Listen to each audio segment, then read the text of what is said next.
Jake, you're up. It's episode 258. He's preparing. It's a thing of beauty. He's got a whole 90s themed intro prepared, we should I'm do sure. a 90s themed intro. I didn't think of that. Oh no. Hola, bienvenidos a Star Studio by. What's the theme to Friends? We could just all hum that. Hello. Wow. Oh, let's just do Seinfeld.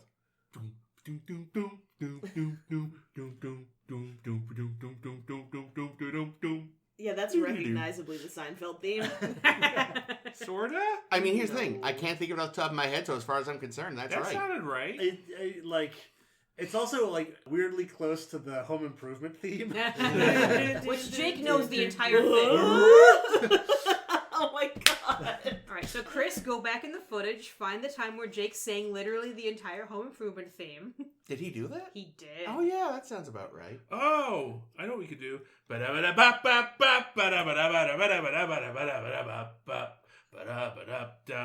It's a rare condition this day and age to read any good news on the newspaper page. Love and tradition. Is this from 96? It's probably a little early. a little earlier than that, Family but it Matters. still would have been playing at that time. Yeah. It would have been heavily in the public consciousness. It's actually kind of surprising how many 90s sitcom people we never did get on Star Trek. I know we do eventually get George, but Urkel would have been great. we never got Urkel. We never got Patrick Warburton, who I feel like that's kind of a shame. Yeah, he really does have the alien look. Well, he even could have been an This evil. is Putty from Seinfeld. He played the Tick in The Tick. Patrick He's got Warburton? Patrick Yeah, Warburton. but you He's a remember deep Putty. vote. He was the mechanic He's that just would, that- stole Oh! Jerry's car.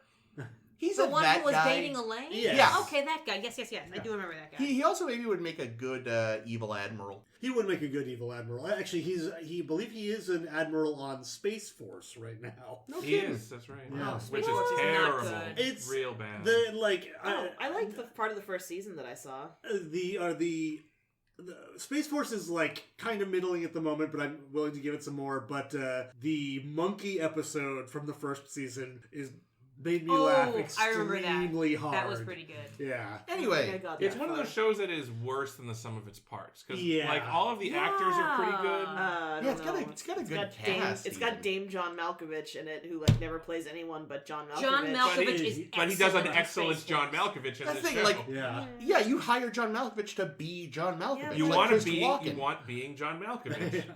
Anyway, why are we talking about 90s stuff? Or why Malkovich. were we? And we haven't even started the show yet, have we officially? I have no idea. We'll All right, see all what right, I all feel right, like here in we the edit. Here we go. This is all All right. post-credit stuff now. Damn it. Malkovich.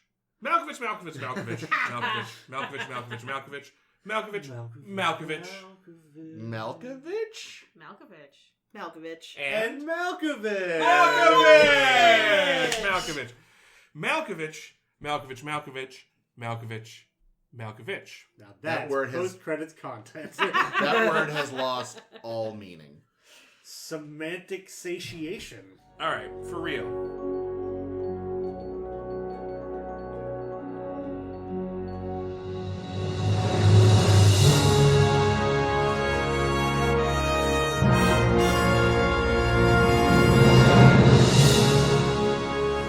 Hello, and welcome to A Star to Steer By, a Star Trek podcast. This is episode 258. Woo. Wow. Hey, It's a humdinger. The Flim Flam Man is back. yeah, it's unexpected. What? Jake's your character that you're being right now. This which is is what just character? this which is This just is how Jake. I always This talk. is fair. It's just Jake. What are you talking about? I will take a mint julep, please. That's a totally different act.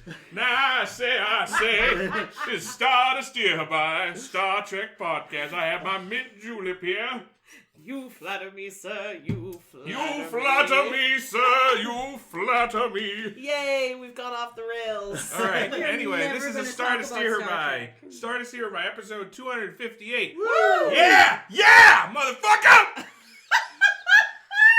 Anyway, my name's Jake, and I'm joined today by... Chris? Oh my God, Ames. Caitlin. And Justin! Hey! Oh, I'm so Justice happy to is be here. back. Justice is here. How does it feel? Okay, Okay, we're talking about one episode. It's a 2-part episode of Star Trek Forager. Wow. Forager. It's not It just is- Forager. It is the Forager. fourth series, not including the animated one, so I guess we could call it Forager. Oh my god. What are we doing? Dark Trek Voyager. Same thing we do every week, Pinky. Watch Jake flounder around trying to do the synopsis? I'm sorry, I'm having a bit of a problem. I cut the inside of my ear, You and did. I think it has damaged my brain. That's not what Yeah, so we're how talking far about the Star Q-tip Trek needs to Voyager. go. 2 episodes, but 1 episode of 2 parts. Star Trek Voyager. What the fuck is this thing called? Futures End. Futures End, everybody. Futures End, the end of the future. As we know it. They say the titular line in the They episode. do. Yeah, In First Contact Titular. or in this? in this one. Oh, do they? Yeah. I know they do in First Contact. Well, they say Star Trek. They don't say. They don't. It's not Zefram Cochrane saying, "Oh, you're all astronauts on some sort of Star Trek First Contact." No, they say Futures End in First Oh, watch your futures. Yeah, but it's different context. Yeah, because that's it's also it's possessive. They say Star Trek season 3, episode 7, Futures End in the episode. Yes, that's right. So And- what happens in Futures End, Jake? So in Who Futures knows? End, we're out tooling around the galaxy, and we start picking up something that's been put down, and that thing is some kind of anomaly, as often happens. Anomalies. And a little ship, Do-do-do-do. a little ship-shaped ship pops out of the anomaly, Oh, and the Eon. It was cute. it's a little shuttle-y looking thing, and they're like, "Huh, that's interesting. It's got a Federation signature. Well, that's crazy." So they hail it. And this guy picks up, and he's like, "What's his name?" Guy Captain Fieri. Braxton. Oh, Captain I mean. Braxton picks up. He's like, "Hey, I'm Braxton. By the way, I'm here to kill yous." Dick. And Dick he- move, and Braxton. He starts, and they're like, "What? Why?" And he's like, "Well, because you fucked some shit up in the future. We don't really know why, but there was something got fucked up in the future. Big explosion, lots of people dead, entire solar system gone, Whoa. and Pluto we okay? found some Voyager debris in the explosion, so we assumed it's you because we didn't do any actual research on this, so I'm just here to kill you. So please stop trying to stop me from killing you and let me kill you." And they're like, "No thanks." So Selfish. they do pull the old Uno reverse card on him and start blocking his weapon, and it damages his ship. Oh, five. geez. So his ship gets blasted back into where it came from, but then the Voyager also gets sucked in. Oh, I forgot to mention that at the very beginning of the episode, Janeway wants to play tennis? Is that what? yeah, Janeway is playing tennis. That didn't come up really much other than that very beginning part. No, Ed Begley Jr. is camping. Oh, yes. Oh, yeah. This is like Ed Begley Jr. because he looks extremely the same age that he always does, but they Yep. tried to make him look younger. They didn't try at all. No, it was Ed Begley embarrassing. Jr. Has Ed Begley Jr. always been that age? Yes. I would Yes. believe it. If I you look literally at, said that while we were watching. If you look at Transylvania 5000, it's a movie from the 80s that he's in with Jeff Goldblum, he looks exactly the same as he does. I Yeah. don't think it exists. I was just trying to see if it did. Yeah. Yeah, I know. But yeah, so Ed Begley Jr.'s camping out and something crashed and he goes far out because it's the 70s, the 1970s, or the 60s. Was It's it 60. I I think wrote it's it the down. It is 68? 69? Where the Nice. fuck is my list? Anyway. Oh, 67. 67, right? Because he's a hippie. Also kind of nice. Wait, but isn't that when Star Trek originally started? No, 66. Yeah.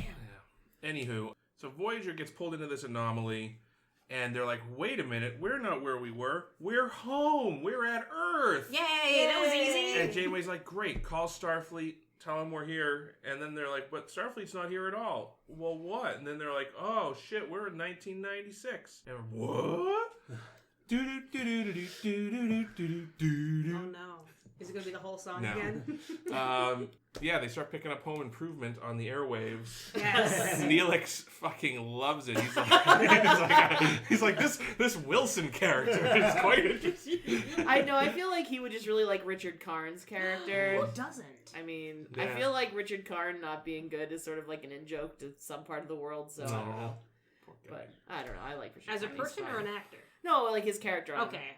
his character on Home Improvement. I enjoyed him as the host of Family Feud. I also liked him as the host of Family I Feud. forgot he was ever the host of Family Yeah, Feud. that's They've right. had so many hosts over the years. So many. What is it, like up to 6 or 7 now? I guess I don't know. Anyway. I love it whenever Jake gives me shit when I take too long. I didn't do. They started talking about Family Feud. Yeah, to be, in Jake's defense. Anyway. Yeah, Neelix watching TV is certainly... Yeah, that happens in the episode. So anyway, we beam down to Earth to LA because we pick up some sort of bullshit, and we're wandering around LA, and it's a running joke on Star Trek that whenever you have a Vulcan on a planet, you got to give him a hat. Yeah. So they of course give Tuvok a do-rag, which is a little offensive. He's not inappropriate. He's less inappropriately dressed for the Venice boardwalk than everybody else. Yeah, everybody else is in like business suits, and Tom Paris is wearing like a Tommy Bahama shirt. Yeah, see, that was the thing. Paris was the one that picked their outfits. Yeah. I'm sorry. That wasn't... Robert Duncan McNeil just showed up dressed like that, and they went perfect. That was just that was all the actors' street clothes they wore into work that day. Doubtful. Not Tim Russ. I believe the rest of them, but I don't believe Tim Russ shows up to work in full Vulcan makeup. Let's be real. Yes, I could see Mulgrew rocking that little pantsuit though. Yeah, She looked great. But she definitely looked like she was going to do some banking. Yeah, it was very. They were originally going to put her in one of those sweet bikinis where like your whole ass is out that we saw a bunch of girls in, but she protested. Anyway, so we beamed down to this planet, which is Earth, in 1996, and we wandered around, and we find that the source of this transmission, and it's coming from this disgusting homeless man who's picking through the garbage and is putting up the end is nigh signs. Ew, gross. And so they follow him, and it turns out, it's not just any homeless man, it's Captain Braxton, and he's really old, and his beard's really long, but he didn't look like this before. But he's crazy also. He's like, you fucking Voyager people, you fucked my shit up. You're the fault. It was actually my fault, but it's your fault more because you pushed me into the thing. And anyway, there's all this bullshit, complicated stuff. He's like, and they're like, okay, well, we have to get you out of this time period. He's like, well, I'd love to do that, but my ship got stolen by Ed Begley Jr., and it's gonna be a bad time. And then he gets chased away by the police, and we never see him again. I'm sorry, I think you mean the quasi-Cardassian totalitarians. Yes, that's right. So now we know the whole story is that, yes, there is a time ship, and it was stolen by Ed Begley Jr., who now is like a fucking billionaire tech mogul because he's revolutionized technology by releasing shit he stole out of the ship that he found. Meanwhile, Sarah Silverman is a radio telescope operator. And a terrible actress. Yeah, not great. And she's works at the Griffith Observatory, which you'll remember from the Rocketeer movie. Yeah. I did not remember it from the Rocketeer movie, but thank you for that. Yeah. Parallel. So she's there. That's the one where Okona defeated the Nazis. Mm-hmm. Yeah, so Sarah Silverman's there, and her radio telescope picks up the Voyager, and she's like, what? So she calls, apparently she works for Ed Begley Jr., she's like, hey, remember how you told me to call you if ever I spotted a UFO? Well, I spotted a UFO. And he's like, okay, don't do anything. I'll send my guy over there. So...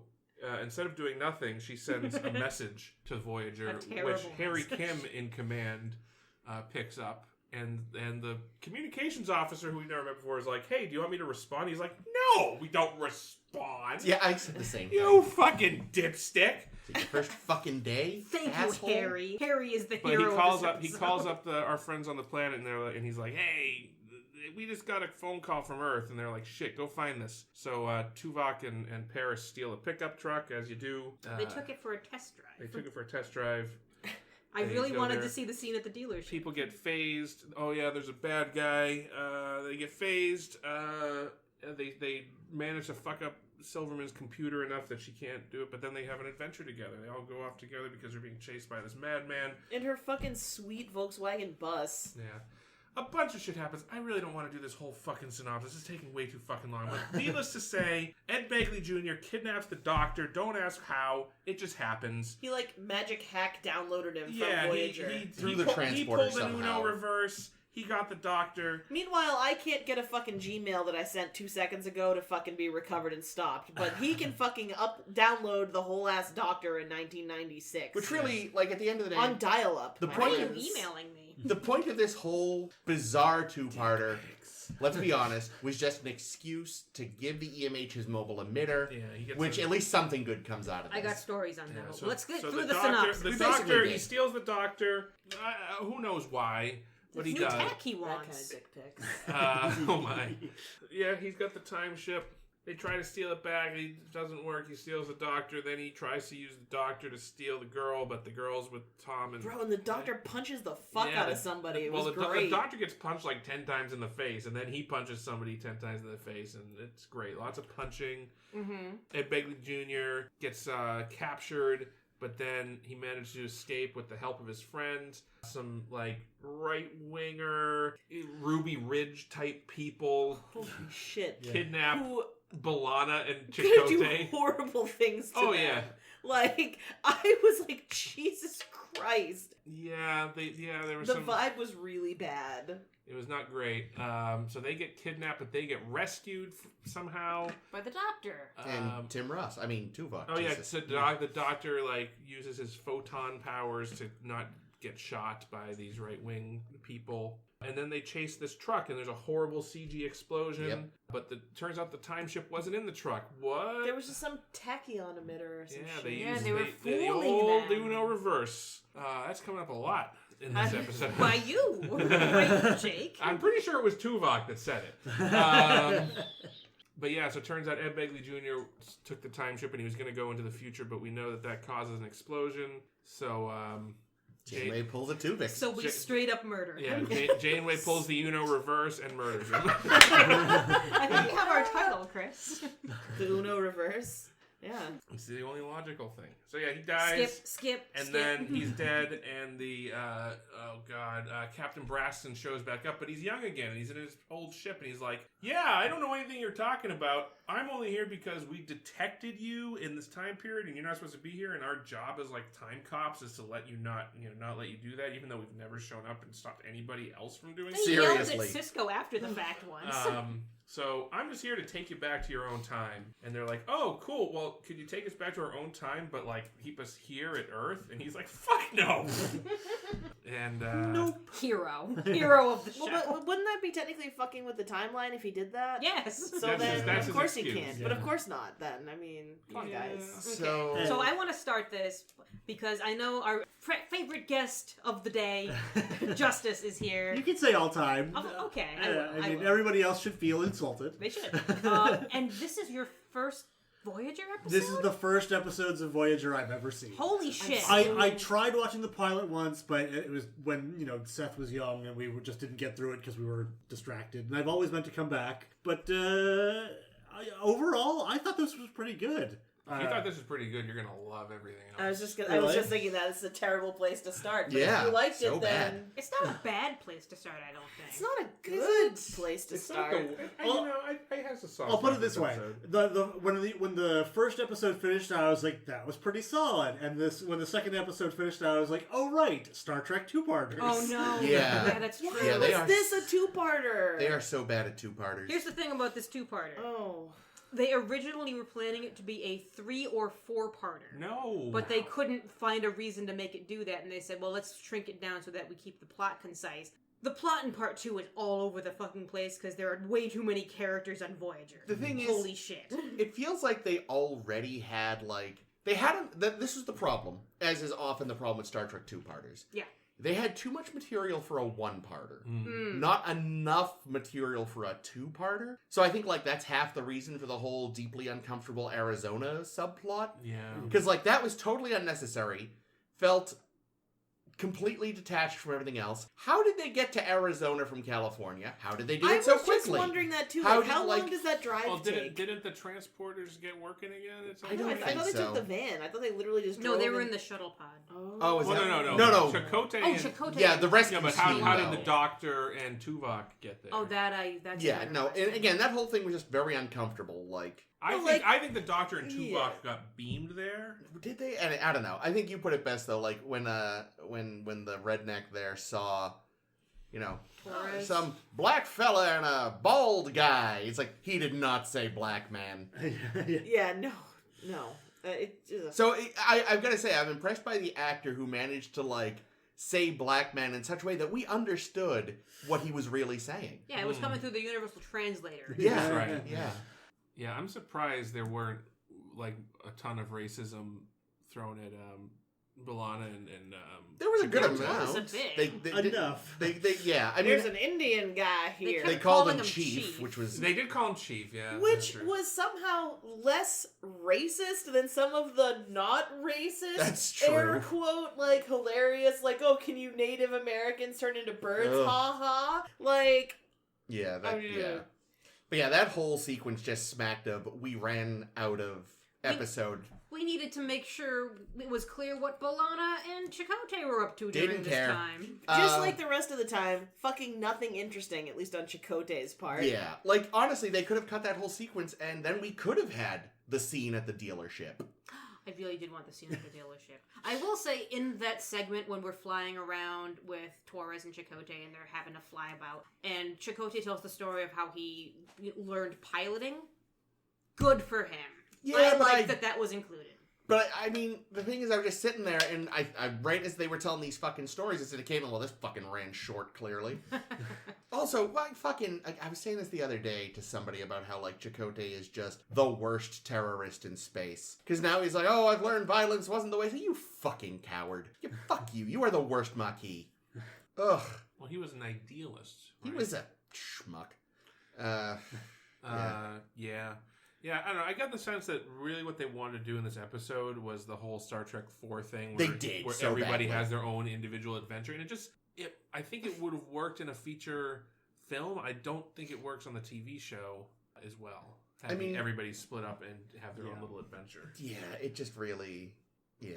And yeah, they were very much, I was saying to somebody, like, just, I think last night, like, I feel like Tom Paris wasn't Tom Paris in this episode. He was Kirk in Star Trek 4. No. Like, Well, he had the girlfriend side plot, and Tuvok was Spock. Yeah. It works. Yeah, he was trying to pretend Spock. really hard. They even had, what was it? No, instead of, what does it mean, exact change? What does it mean, Groovy. And you've noticed another time travel reference line at one point. There's, Oh, I don't remember, but yeah. There was another one that was like lifted from City on the Edge of Forever. there Or is- something. yeah, so what was it? they do bearskins and Yes, stone, yes, stone knives and Stone bearskins. Knives, yeah. They came, having recently appeared in a version of City on the Edge of Forever. Oh, that's right. That's right. You didn't think it was interesting that I was like, oh, that's from City on the Edge of Forever. No, Like, I knew just that. It know. just, I like completely brain farted that, you know. we did the gender swapped City on the Edge of Forever, and I was and it was great. and I was the Kirk love interest, and And he at was one, great. Yeah, and at one point Spock refers to stone knives and bearskins in that episode, and it's done. And Janeway does the same thing in this, and yeah, there was good something reference. else. Good callback. Oh, and also speaking of Easter eggs, Sarah Silverman has a Telosian on her desk. Yeah, I saw that. Oh yeah, Yeah, she we had an searched action for it, figure. 'cause I That's knew like it the was big there. head aliens from what is that? The Cage. Oh, okay. The like brainy big brain. It's Yeah, fun. so that was so they bond. Her and Tom Paris bonded because they're B both movies. fans of 50s B movies. I liked it though. The thing is, I think the two of them, as Sarah Silverman and Robbie McNeil, have chemistry and they're very cute. Yes. Yes. I think their little cuteness thing was rushed somehow, Yes. even though this was a two-parter. Again, could have just cut that whole Arizona sequence. Yeah. Sure, yeah. If we cut the Arizona sequence, and I also read that there was some discussion of do we bring in, and this is unclear if they meant just Sarah Silverman as another character, or Rain Robinson, the character in this show, onto Voyager. Have her pull No, the Jillian, surprise right as it beams. She would be way too Sonia Gomez-y if she was on the show. Yeah, but I like the two I of them actually together. I think casting they fucked up. Like I know this is like Sarah Silverman's first role outside of SNL. I think probably on TV. Was she in SNL? I don't She think I She was she had a knew very season. that. briefly on Yeah. SNL, but I honestly think if they were gonna try to get like a young hip comedian from the '90s on the show, Tig Notaro. I was gonna say Janine Garofalo She Oh. probably would have been a lot better in this. she probably been too expensive. She Yeah. was already yeah, I- she was pretty famous at the by I then. don't think she'd have a rapport with Robbie, though. Janine Garofalo can have a rapport with anybody. Okay. She could have rapport with me. But yeah, no, she was already like popping up in movies at that Well, point. maybe they can so. get her now because her star's kind of faded. Yikes. She was just in something. Oh God, that I enjoyed. Actually, 96, I think, is that when Mystery Men came out? That's No. right around that. No, that would have been like 97, 98. Yeah, I think Was it was it? later. Maybe even 99. Oh, you know what? I think you're right, actually. Yeah. This is probably closer to like Cable Guy era. Mm. Was she in that?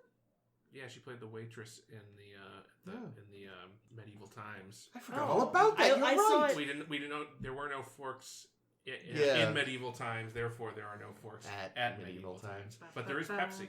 Yeah. I saw it. Oh once God, that's right. when He they sings first that came during out. that scene. Look Fuck, at it all full comes circle. back. Star Trek. Boy, though, this episode is an aesthetic nightmare because the 90s were terrible. Yeah. Oh, they were. That's it's, true. It's pretty hideous. Like, and this is the thing, like, this is what I've told many people, is when I was a child, even before I knew what the word aesthetics was or meant, like, in the 90s, I hated what everything looked like. Like, this isn't just, like, I'm mad about child. Like, even when I was a child, I didn't know how to express it, but I was like, everything looks bad and wrong. So, like, it makes me deeply sad that some 90s looks are starting to come back, because it's all the shitty ones. And yeah, looking at this episode, I mean... Fuck you, I like my flared jeans. I was gonna say, like, yeah, I think the problem is that this is like late 90s looks. Early 90s looks are really good. Yeah, it's too much 80s hangover there still. But the like, 80s, it's great. Like 80s the were great. neon. eh, it's I great. mean, sometimes, but, you know, like... Consider how Chris dresses. He dresses like the 80s. But so like, yeah, Janeway looked great. Chakotay needed a different shirt, and that haircut was a fucking war crime. Yeah, the Although hair was no good, but he I looked think- good in the suit, though. the suit was nice. It just looked bad with the shirt. And again, the worst part is I think that's actually just how he combed his hair Yeah. when he wasn't Chakotay, because I've seen like stills of him from outside of Voyager, and that bad idea. But a lot of people were doing that. Tuvok, I'm not sure what was going on there. Just layers on layers on layers. Too many layers. He So looked like- many. He was probably schwitzing his ass off, considering it's like Los Angeles. I Yeah, also but they're don't used know- to it because they live there. True. I also just don't know why they don't surgically alter Vulcans for Because away then you missions. couldn't have fun hat jokes. Yeah, but the stupid hat jokes are always the worst. They are, yes. I don't know. It's just okay. So, This was a very simple hat joke, at least, that they didn't make a big point of, which I appreciated. yeah. Oh, but they did just decide that they were going to put him in a do-rag. Yeah. I don't know. I Not feel everybody like wears Tim Russ do-rags. probably I mean- owns do-rags. Does he? I'm going to ask the internet. He never has like waves or anything. Well, I guess I haven't seen him in much other than Star Trek, where I don't. Actually, the only person there is one character who had waves in Star Trek, Jake Sisko in the Sherrock Lofton character in Oh. what was his name? What was the character's name? in Far Beyond the Far Beyond the Stars. Stars. Oh, yeah. I can't remember his name, but you're right. That was the last time I was on the show, wasn't it? Yeah. This is the hat that they should have put him in. Yes. Oh, Yes. the Spaceballs hat. Yeah, Yeah. of course. Yeah, He Tim, ain't found poor Tim Russ. Yeah. I guess so. I don't He know. loves. This is his favorite episode. What? This is one of Tim Russ's favorite episodes. Like the thing is, like, there's moments that are pretty good, I think most of the comedy is pretty decent. but like again, I could have done without the whole Arizona thing. Because again, it felt just like padding. I would rather have had explanations for some of the other stuff. Don't think about any of the time travel aspects. No. I mean, there's the fact that at the end of the day, the one thing that isn't fixed is the fact that apparently the computer revolution of the late 20th century was actually caused by a 29th century starship going back and crashing. And so grandfather paradox is everywhere. Yeah, except Braxton doesn't know about this. So does that mean that there is still another Captain Braxton trapped on No, Earth? see, here's the thing, and here's where It all this is where you like you said, do not think about it, or you'll lose You'll go several all brain cross-eyed. cells. damn it, I was about to say that! But so Braxton has no memory of any of this because Yep. it never happened because they fixed it. But Janeway and crew do have memory of it, and in fact, they even have a trinket Yep. that they're going to use on the EMH from now on that That's proves that this Well, did that's in what I fact say. happen. But and also the thing is, Janeway knew about the computer revolution. Yep. And she's like, "Oh, that's part of our history." So there's a predestination paradox already in the episode before they fix it. I forget where I read and whether this was in like a novel or if this was going to be like a future episode or this would have been in this episode and they cut it. But I think someone somewhere said someone else finds the Aeon and they're the one who do the computer age. But that's the Might thing, have been though. Bill Gates. Well, yeah, I mean, but if Captain Braxton isn't, because Captain Braxton comes back on that ship, does that ship exist in two places at once because of of that? I don't know. Does that terrible wig he was wearing? I'm Oh my guessing. God, Okay, it was okay. so Here's bad. here's my explanation.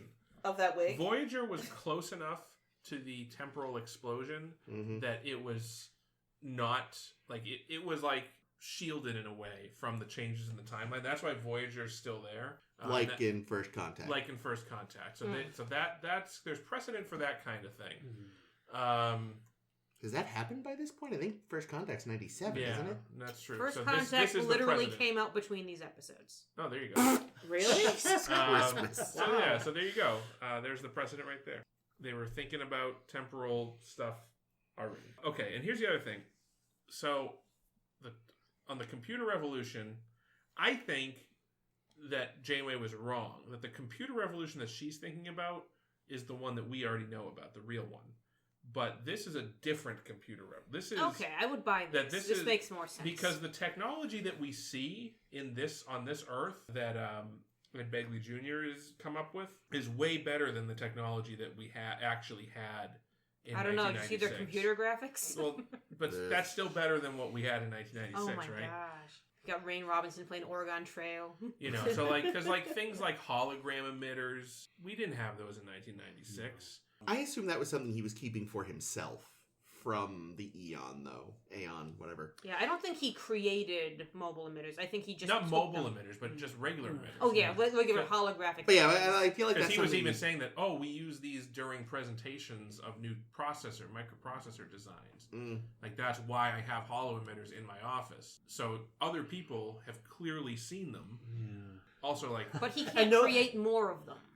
I think he did. I think he created the hollow emitters that were in his office. I don't think he created the mobile emitter, but I think he created the ones in his office from schematics he got. So he's a brilliant scientist. I think, I think Apparently. either that or he just has a good staff of engineers that can reverse engineer Also possible. technology from the ship, or the ship just He's has a got database. a staff of Klingons that reverse engineered the other starships. There you go. But yeah, so I don't know. I think it makes some sense that there probably was a Bill Gates and and Steve Jobs and Wozniak and all those guys that had done computer stuff, but he was just another one, and he was the best because beat he them at their own had game. the future tech. So Ed Begley Jr. has the most basic motivation in this too. Yeah. That was one of the things that turned me off of the second episode. Is just like, oh, he just wants money. Yeah, it's the Rasmussen way of doing it. Rasmussen Oh, was yeah. more fun. That's true. He was. Just like, See, that I was okay with. So yeah, no, of course. I mean, he's just an asshole. I'm going to destroy the universe, and everybody tells me I'm going to destroy the universe. But that's not going to But happen then- for hundreds of years. It doesn't affect me. But he's But I- also going to die. It's an he- explosion. Yeah, it'll kill him. He's already like wildly rich and powerful. Mm-hmm. Why? Did he Have you- understand really that it would kill him? I don't think he quite believed Oh, it. understood certainly there's some denial going on. Yeah. But like, But I mean, it's- honestly, like, have you seen tech billionaires? Like, they're never happy. Oh, No groovy. billionaire Yay, is ever capitalism. happy. Like, that makes perfect sense. Like, you're already the richest man in the world. What do you want?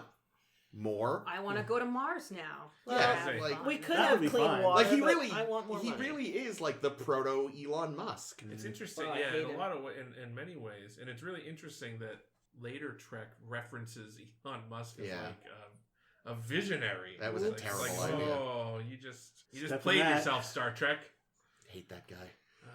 Yeah, no, I mean, he makes perfect sense as a villain. Like, that's fine. Yeah. It didn't make any, considering you barely get a look at him in the opening, though, like, you could have either just hired a different fucking actor or just not shown his face at all and just And heard they, him and say they made it Groovy. a point of showing The tattoo, so you So know. so you know it's the same guy. That so was they so should have dumb. had a younger guy play the hippie. Yeah, like, Yep. it wouldn't have bothered any of us. I The just, fact that it was just Listen, a guys, horrible mustache. pay another actor. just make Garrett Wang do it. Wang. Make Garrett do it. Just put him in the wig. Yeah, it'd be really interesting if he was Asian in the 60s, but not in the 90s. Well, again, just don't show his face. You see a younger man's hand. You have Begley dub in the Groovy Man or whatever. Oh, and it being one of the few things I know about this episode, about Voyager in general. So, after the events of this, they still don't promote Harry Kim from ensign. No. he's in charge. He did a shitty job. He does a great job. In Yeah, this. no. He let Torres convince him to fly down there and fuck it up. Well, that's true. Yeah, sending another alien to the planet seems like a bad idea. Well, they weren't supposed to crash. Yeah. That's But true. to be fair, he also didn't let the comm officer send that response. Yeah, who was that? Should I respond? What the fuck? No! And I do think it was a good idea. Go away. Neelix can run having comms. having Neelix like watch TV. That was cute. I Yeah, like that was actually pretty Him funny. and Kes get addicted to soap operas, and it's very cute. Hey, That was whatever amusing. keeps Neelix out of your hair. You know what I mean? Actual question, though. Why is Harry in charge instead of just leaving Chakotay on the ship? Because Janeway said so. Because they wanted to put Chakotay in that suit. Yeah, Yeah. exactly. They wanted him to pair off with Oh, yeah, Janeway to find all Braxton. of the senior bridge officers above Harry left. Which makes perfect sense. Wait, no. I mean, I guess technically B'Elanna. I don't know if B'Elanna is like a lieutenant or something. I don't know. She But might technically outrank. well, she had to stay on the ship because stuff was broken. yeah, because she was too busy fixing the ship. And yeah. And like another extremely convenient, the transporter's broken episode. Yeah. Yeah, that's true. Oh, by the way, like just annoying thing. You know, when they first get there and they're talking about like, oh, we have no way of getting to the future without the thing. It's like the sun's right there. Your warp engine works. Slingshot, motherfuckers. You can't tell me that's not a known thing. I think it's a known thing, but I think the calculations needed to do it have to be very, very precise and like only They've Spock- got a Vulcan. That's right, but that's the thing. Tuvok isn't a scientist. That's true. He's They've He's a got- security officer. They've got a century plus of computer advancement. They have the most advanced computers in Starfleet. All I'm saying is they could take a stab at it. It's like, oh, shit, we're 15 years later than we wanted to be. Good enough! Welcome to 2400. Well, that's the thing. So Braxton couldn't have taken them back to the Sol system, but if they had brought themselves back, Right. would they have been able to stay? I don't know. Then At a that different point- Braxton would come and still blow them up. Yeah, I mean, I think I would have to assume that if they do it themselves, they haven't violated any sort of. Yeah, no. Yeah. This is how it's supposed to happen. Yeah, the only reason there was a problem was because it was Braxton's fault that they were there to begin with. Yeah, but which, as was being pointed out, like, this is the first time we've seen the time cops in this capacity. Like, the ones that showed up in DS9 to be all pissy were from the 24th century. They were just people whose job it was to, like, try to figure out, okay, how badly did you break They were the Department of Temporal Affairs. Yeah, like, this, like, time enforcement agency. Where have they been up until Yeah. now? The future. But, like, you know, like, the countless times they should have shown up and just been like... Yeah. I'm guessing. So to have them pull this nonsense is just like, really? No. Yeah, it does kind of break a lot of past Star Trek. Well, all of the past ones were meant to go that way, is the thing. This is the one that wasn't.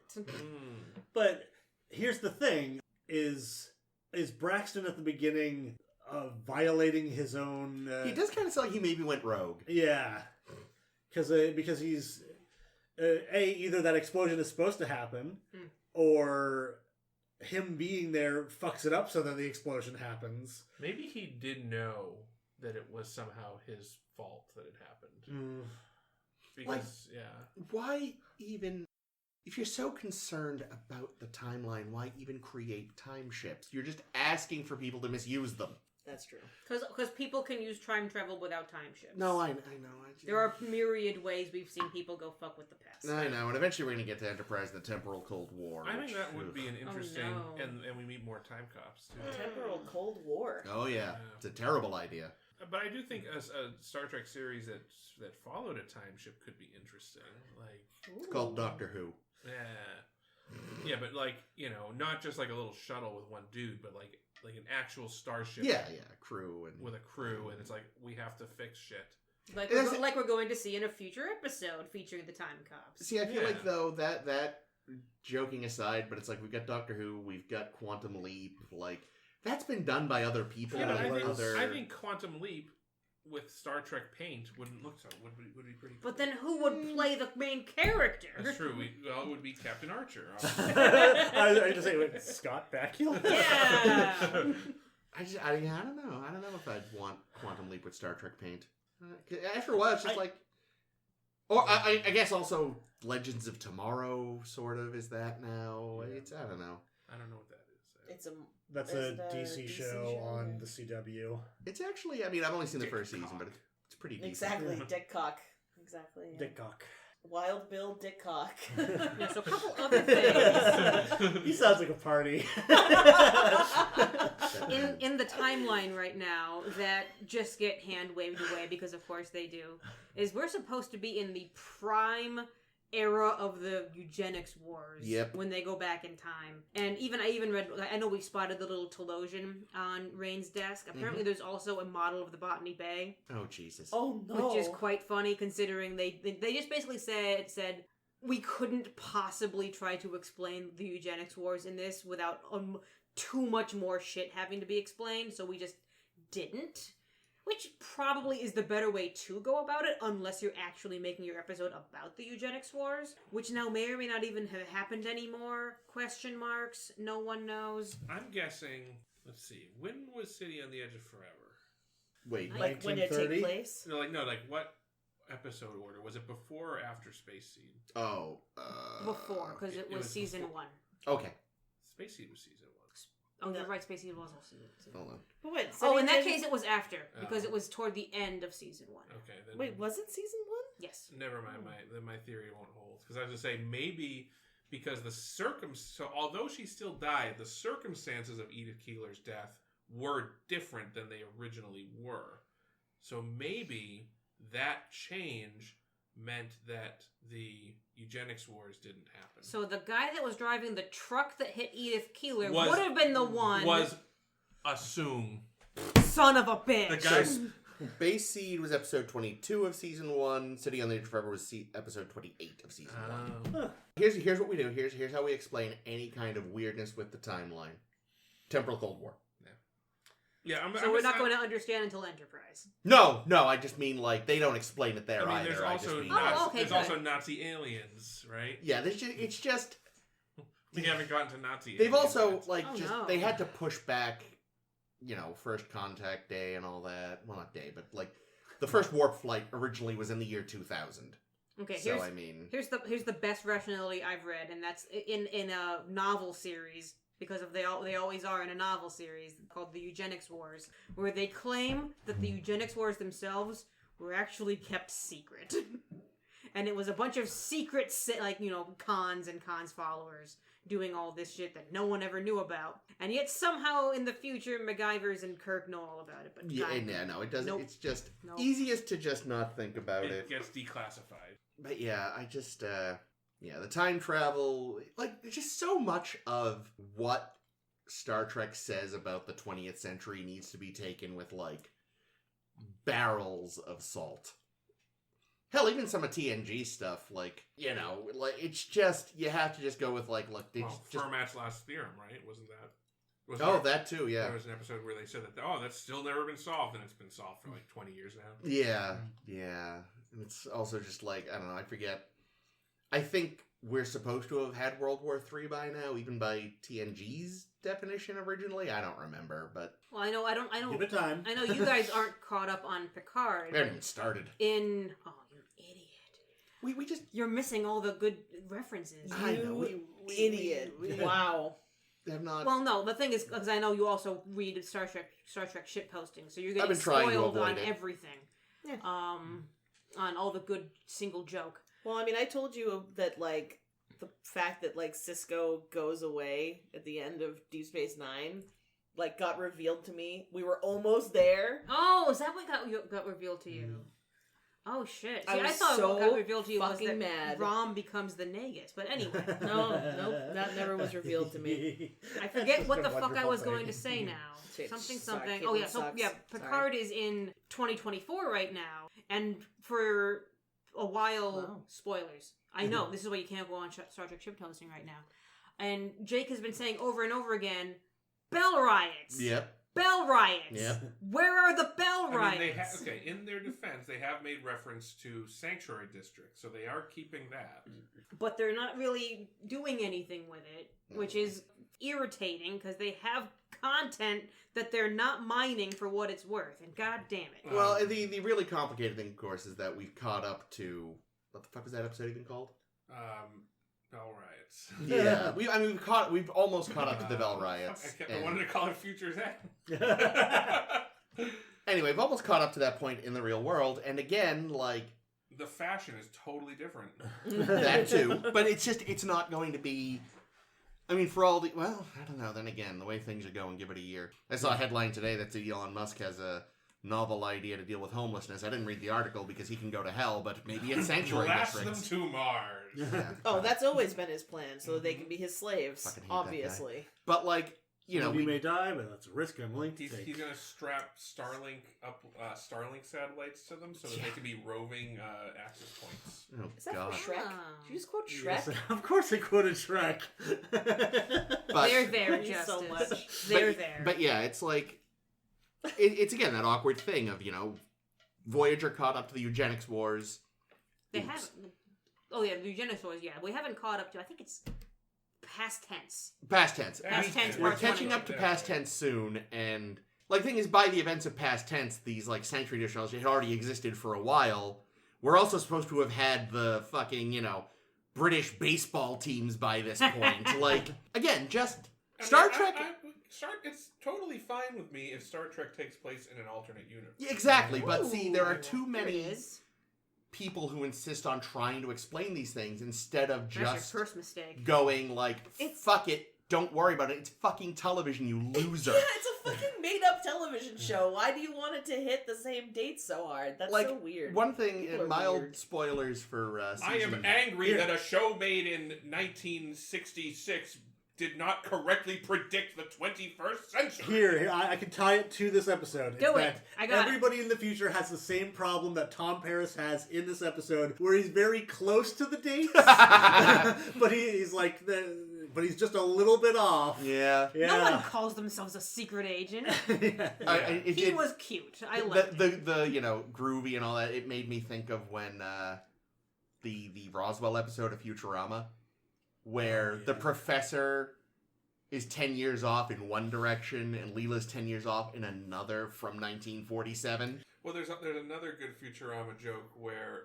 Fry meets a woman from the 21st century, and he's like, Yeah. "Oh, I'm from the 20th century." And she's like, "Oh yeah, remember when we got taken over by those Whatever. Yeah. sentient crab people or whatever?" And he's like, "Yeah, I think you were." Yep. Actually, another moment from the Futurama. Roswell episode I thought of during this was when Janeway just said, fuck it, had them phaser the truck and then rightfully murder Ed Begley Jr. Starling. Yes, was towards the end of that episode when they just say fuck it and Oh, yeah, all yeah. that, and they're like, but didn't you say the time? Oh, screw causality. Oh, here's another good Janeway touch, and that's that she doesn't know how to, home row key Yeah. use a Oh, yeah. typewriter.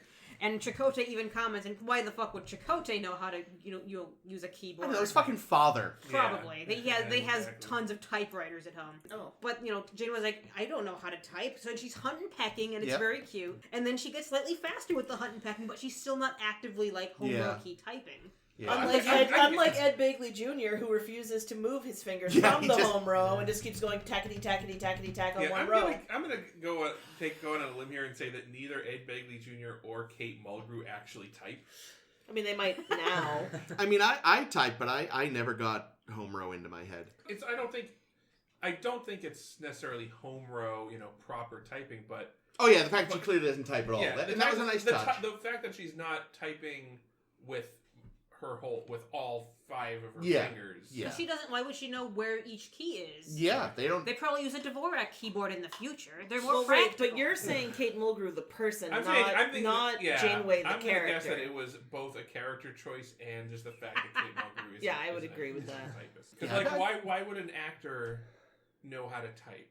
Well, not like, and again, now almost certainly. Yeah, because now Twitter everybody and has Facebook and computers, internet. everybody But has- back then, Thing It's is, like, Kate how Mulgrew- often are you using a typewriter as an actor The thing in is, the 90s? though, Kate Mulgrew and Ed Begley Jr. probably would have gone to high school back in the day when they actually made you typewriters? take typewriting classes for some Yeah, but idiot reason. Yeah, but they were getting stoned. I mean, you saw what Ed Begley Jr. looked like in the 60s. He was a hippie.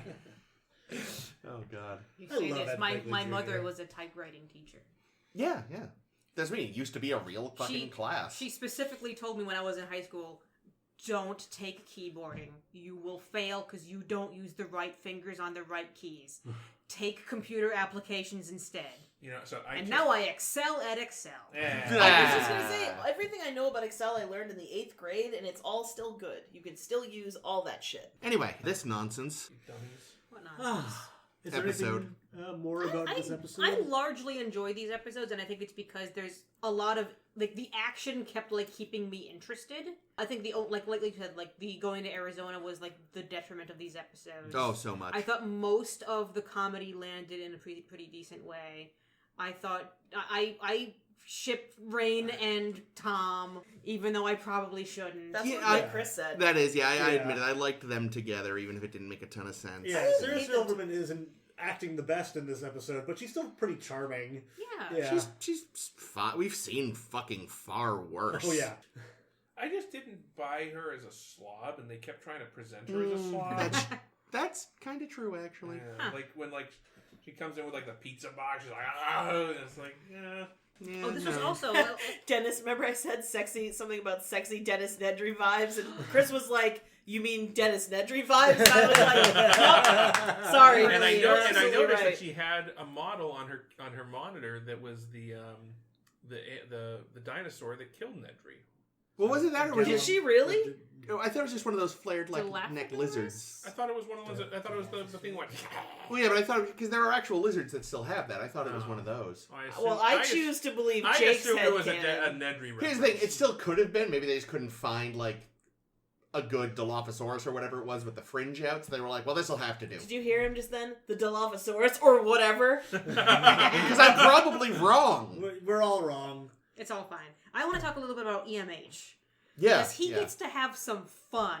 After getting tortured, which was kind of horrifying.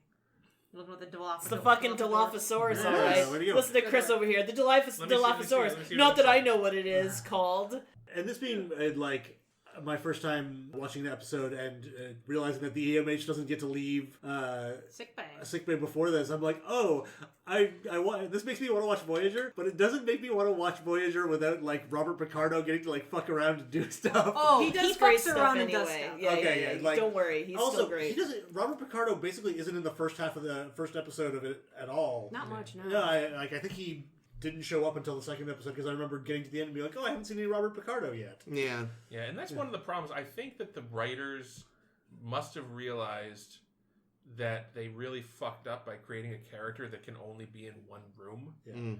And because it really limits, and there's so many times up until this point where it's the doctor calls into a meeting and it's Yeah. please turn to the emergency holograph channel. It's And yeah, we even said ages ago, you could have just said the ship had hollow emitters throughout or at least in the key areas. and they set it up in an earlier episode that they were going to be installing those. Yeah. But it turned out that was bullshit, and it was a computer virus. Yeah, it's actually pretty fascinating because I know Bob Picardo had been asking hey, can we have some more ways for me to not just be in sickbay? Because I know we're running out of things for me to do in sickbay. Yeah. As fun as that all is, and as interesting that kind of becomes as a character, he asked for ways to get him out. And then when they finally give him this way, okay, you got this emitter now, you can go wherever you want. He was actually quite scared that it would be bad for his character to not have a limit anymore. But it will end up being good, and I think he's said he was glad they did it because it opened up more possibilities for him. It also adds opportunity for drama because the mobile emitter, he's no longer constrained to sickbay, but he is constrained to that more mobile emitter. Yeah. So If it runs out of battery, he's fucked. But, so I was going to say, though, they have already done good things with the EMH with his emitter. Because, again, he got to beat the shit out of that guy. And then look at his hand ooh, that was fun. Mm-hmm. And for all that I despised the whole Arizona subplot, Yeah. I did enjoy, what was his little one-liner after he knocked out Oh, the rednecks? God help us or something. Oh yeah, like or divine intervention is not something or it's other. unlikely or But I was something. just like, he was spending the whole ride over, or however they got there, being like, I need a snappy one-liner for when I beat one of them. He watched all the James Bond movies on the way over. Mm. Yeah, just watching all the bullets go straight through him and He hit the wall watched behind. 60 hours of James Bond movies Well, ahead of time. Well, here's the thing, because he's a computer program, Oh, that's true. he can, like, basically have them play super, super fast, but then turn down his personal clock so that for him, it's 60 hours, but in the real world, it's like 10 minutes. Well, plus, how long does it take to get to Arizona from California? Not 60 yeah, right, hours. he didn't drive anyway, Yeah. but... I think they must have beamed. Yeah. As somebody who was, That's right, because they Driven didn't, that because they left Rain home, times. Yeah, so they 'cause- wouldn't have taken her van. it's not that long. So, speaking of the Arizona subplot, so I thought it was interesting that, like, right-wing militias were obviously a big thing in the 90s, and now they're coming back, and they're a big thing now. Well, they're a big thing now because, like, fucking people who would normally have been in those militias are now in government, which is terrifying and unpleasant. But it's interesting, because I feel like there was a time period where if we watched this, we would have been like, right-wing militia, yeah, what a quaint notion. Mm. And it's interesting that that's something that was relevant then is also relevant again now. Yeah, it's very sad. We're in the worst timeline. Yeah. I did find it very not smart that they looked at their outfits and said, "You're in military uniform." Yeah, and like, I said, what? "How are you mistaking these for military?" You're there in is- pajamas. Yeah, like you people, you obsessed lunatics know what military uniforms look like. There is no military on God's green earth that wears that. Yeah, because Rain looked at the doctor and said, "In this leisure suit," and was like, "Yeah, that's more right." Oh, that was another thing. That's a name I hadn't considered. Nice. I love, again, like, it's one of these, like, they really didn't think through the realities of the EMH, but, like, Starling steals his badge, and it's like, Oh, you're right. couldn't he just be, like, couldn't communicators be, like, built into him? Yeah, I don't Yeah. think Like I think that- the communicator's just like a decorative part of Yeah, the, like- of the 3D model. But then he used it. Yeah. Like, they really did not think through the, like, fact that he is a program, and, it's frustrating. But yes, it was nice that he got his emitter out of this. Yep. We also It's- have a prediction that in 2047 there's going to be an earthquake that sinks LA. That's fine. Yeah, and I was a little annoyed that it was Janeway having that conversation with Chakotay, who's also from Earth, who probably also knows that Yeah. LA is a sunken city. What's weird, too, is, like, I mean, for all my joking aside, the show didn't seem too upset about it either. Oh, yes, this all sinks, becomes a wonderful coral reef. Well, because finally it gets useful. Because that was also a huge joke in the 90s. Yeah. That LA, there was Was going to be gonna- an earthquake and it the was going big to sink one. into the ocean. Yeah, it's in Demolition Man, it's in everything. It's in Demolition But again, Man, like- it's in Escape from LA. Yeah, she's not, but again, she doesn't even seem upset about it. It's like, this whole area just becomes a coral reef, and you're just like, how many people die? Coral reef! Yeah. But Janeway, coral reef! Yeah. But then again, everyone who works on this show is from there, so I could see them being like, good! Yeah, I feel like the LA is going to sink into the ocean is an inside joke among the writers of the show. Certainly, if you live in LA, it's a reality that you acknowledge on occasion. But is there a party that's like, that's probably for the best? Or is it horrifying? When I was there, certainly I was like, I like there's a lot of people in LA I like. I hope they escape before it happens. But the whole thing itself, it really is just urban sprawl and gross, and yeah. As a like built city, boy, what a load of ass. But but there's plenty of like culture and food and things to like about LA. It's just like LA itself is the terrible thing. So it's kind of like this episode where, like, there's good parts, there's bad parts. It averages out to, yeah, it's all right. Yeah. It's definitely watchable. Yeah. I thought there was also the last thing I wanted to bring up is that in typical Chakotay fashion, when he's on planet and he and B'Elanna have crash landed, and he says, "Well, if we have to live here forever," it's like, Chakotay, you give up really easy. Chakotay was ready to absolutely fuck B'Elanna to repopulate as well, I'm sure. That's what he's all Lots about. of people. He's I all love- about never going anywhere and just getting down to it. I love how he was like, we'll have to keep a low profile. maybe I'll go teach at a university or do archaeology. It's like, do you want to keep low profile or not, ass dick? Like, what the fuck? No, he could be an archaeologist Nobel and no one would. Prize. Yeah, seriously. He could do archaeology. I mean, and that's the thing. nobody That would he'd be notice an it. archaeologist. He'd be like, so, by the way, Native Americans, aliens, fucking aliens. Just so you know. Then he's on the History Channel. That's Don't okay. spoil Just- it for yeah, Justin. sorry, Justin. Oh, it's There's fine. a plot point in the show that Native Americans are actually descended from aliens. And we're completely cultureless, languageless, Yes. useless people before intervention of aliens. Well, From thank some very God for white us aliens. civilizing those savages. That might be like literally the aliens are so white they're albino. Oh, Yeah. Yeah, it's not even it's- albino. They're fucking powdered donuts. They're not even like what is it? Yeah. Anyway, That's a bad fucking episode. This again, it won't make my top list. It won't make my bottom list.